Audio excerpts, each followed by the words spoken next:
So everyone check here. One question is, draw the graph of number of scattered alpha particles versus scattering angle. Yes or no? So what will be your answer? Your answer will be, this is your question. Your answer will be, you take one vertical axis, a horizontal axis. Vertical axis you take y axis n theta, that is number of scattered alpha particles, and in x axis you take theta. So theta is basically your scattering angle. Now your graph will be how it will be? Now it will be a rectangular hyperbola. Okay. So inverse proportional graph will come. Why it is like this?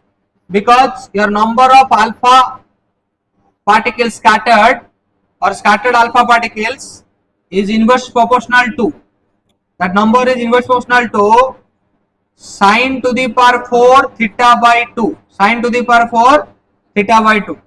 So this is the reason this is coming inverse proportional graph, inversely proportional graph. Yes or no? So this one you remember, n theta inverse proportional to 1 by sine 4 theta by 2. Yes or no?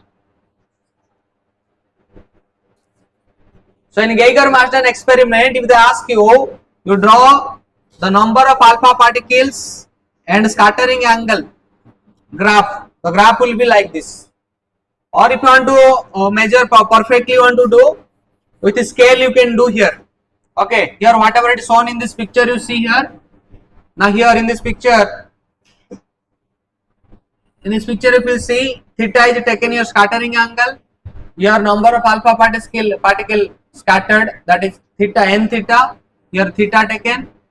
Now this is 0, 20, 40, 60, 80, 100, 120, 140, 160, 180, these are basically angles. And you can see for larger angle, less number of alpha particles scattered. Okay, scattering alpha particle number is less. But for small angle, more number of alpha particles scattered, that's why inverse proportional graph is coming. Yes or no? So here point to point, this type of diagram also you can do. No worries. Clear?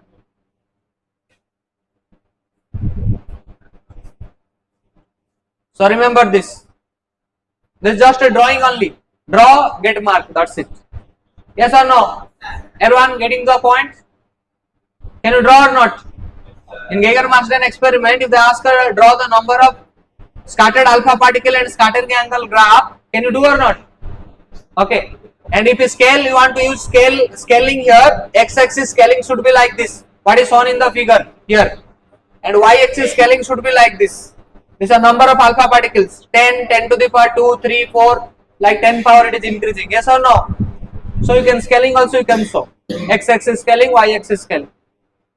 Clear idea? Okay. Thank you.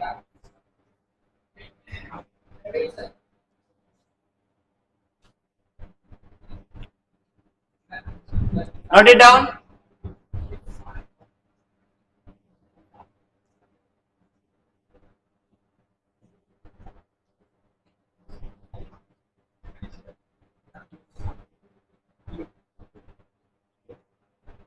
Note it down the graph.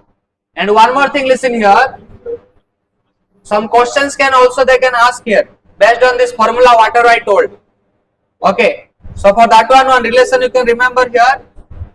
N, you can remember the relation. N theta 1 by N theta 2 equal to sine to the power 4 theta 2 by 2 divided by sine to the power 4 theta 1 by 2.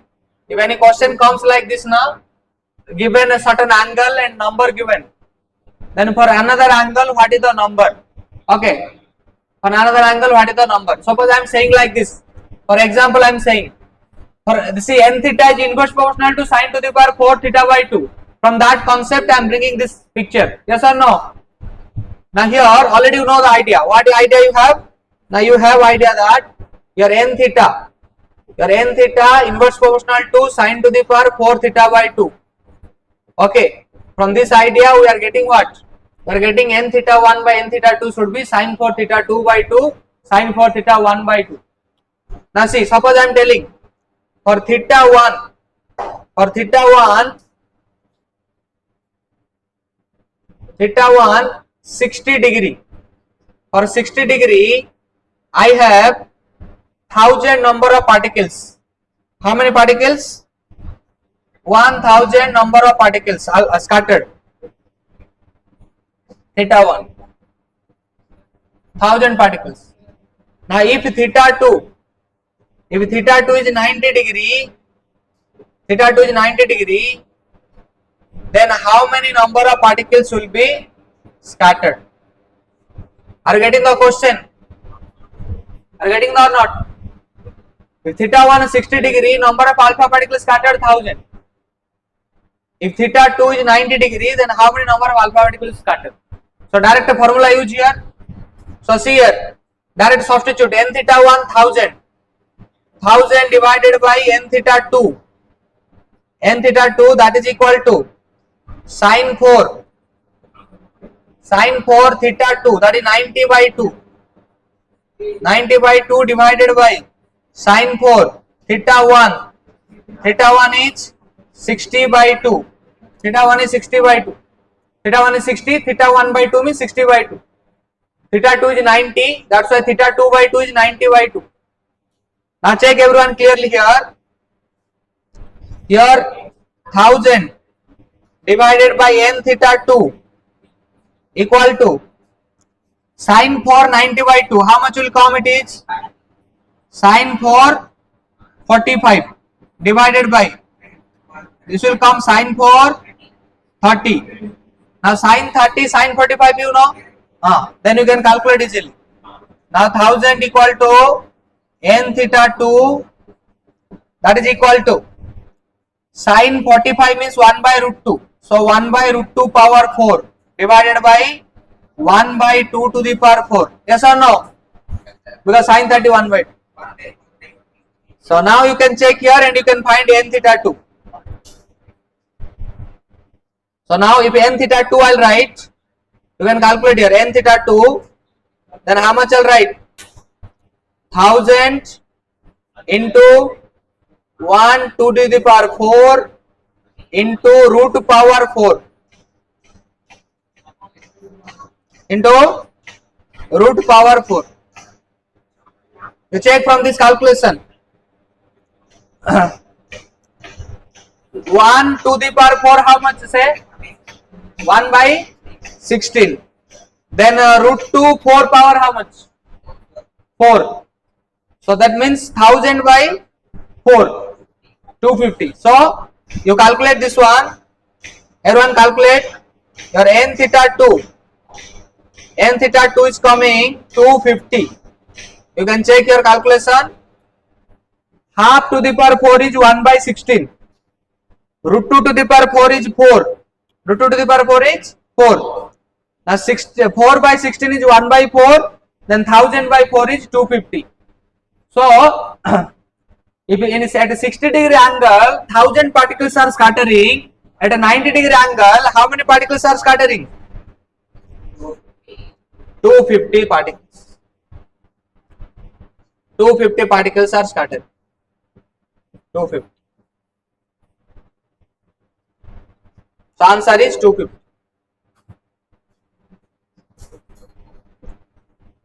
250 particles are scattered. Did you understand?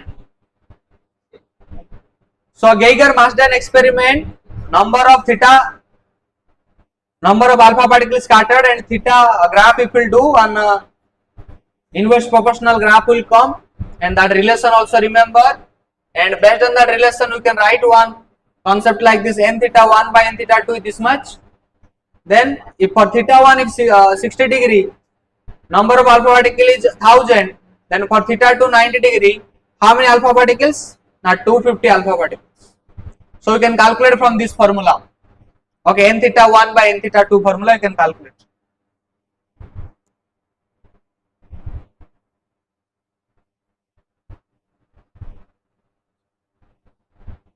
So that means you understand, when theta is increasing 60 to 90, number of alpha particles are decreasing. Yes or no? 1000 to 250 it is becoming, right? So that means when you increase the angle, scattering angle, or you are in the graph, you are checking that number of alpha particles scattered in this list. That is what we understood from Geiger-Marsden experiment or Rutherford's alpha particle scattering experiment. Okay, many alpha particles passing through the gold foil without deviation. Very less particles only, or very few particles are with certain angles that appear. Okay, so that is what you understood here. So thank you.